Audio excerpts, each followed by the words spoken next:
At 3:30, while Western Michigan started season 1-1, showing number 25, Iowa eked by with a victory against Iowa State last week and is now 2-0. Iowa favored by 28.5 points in the Big Ten Network. Jack Salopek has gone 33 of 48, thrown for 280 yards, 1 touchdown to 2 interceptions. Jalen Buckley on the ground has had 38 carries for 281 yards and 2 touchdowns. And Kenneth Womack has had 8 catches for 121 yards. Cade McNamara has gone 29 of 52 through 2 games, thrown for 314 yards, 2 touchdowns to 1 interception. You weren't expecting a world-breaking offense with this new Iowa quarterback. Cade McNamara is not that guy. But he is a competent quarterback. He hasn't been making a whole bunch of mistakes. But as I pointed out in the Minnesota game, touchdown-to-interception ratio, these two guys, touchdown-to-interception ratio, they've thrown 3 touchdowns to 3 interceptions. That's not great quarterback play you're getting. Caleb Johnson has had 34 carries for 91 yards and a touchdown, and Luke Lackey has had 10 catches for 131 yards. Western Michigan, weirdly enough, leads the series all time against Iowa. They're 2-1. Last game went to Iowa in 2013. The one Iowa win was by 56 points. Both Western Michigan wins were by 6 and 9-point victories, right? So they've been in close games when Western Michigan wins them. When Iowa won them, obviously it was in dominant fashion for the Hawkeyes. I expect it to be in dominant fashion here today.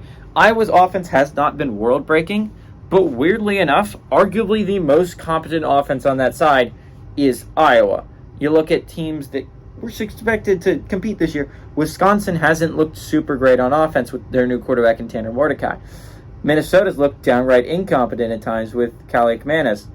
Northwestern and Nebraska speak for themselves and their incompetence in the offensive side of things. Illinois looked really bad against Kansas, both offensively and defensively. Arguably, this is Iowa's side to win, and they should win it, right? This should not be somewhat of a competition. Iowa has looked by far the best team on that side. To be fair, Wisconsin's always going to give you trouble. Minnesota's always going to give you trouble just because their defenses are so damn good. Purdue doesn't look super incompetent on the offensive side of things, and I forgot to mention them. Purdue arguably has the most competent offense so far this year. They've looked good through 2 games. Their offense hasn't looked bad. Sure, they're 1-1, but a large part of that's their defense. Their defense didn't play great against Fresno State. They didn't play great against Virginia Tech either. Their defense is definitely the weaker part of the unit if you're Purdue, but offenses look pretty good. Offense has been competent under Hudson Card and the new Spoilermaker offense. Iowa looks pretty good on offense. They look fine.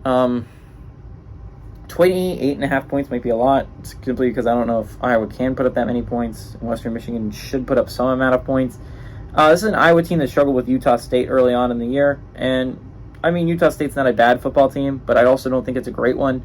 I don't think Iowa can put up that many points, if I'm going to be honest. I like Western Michigan to cover, but Iowa to win, and win handily at home, just not by 28.5 points.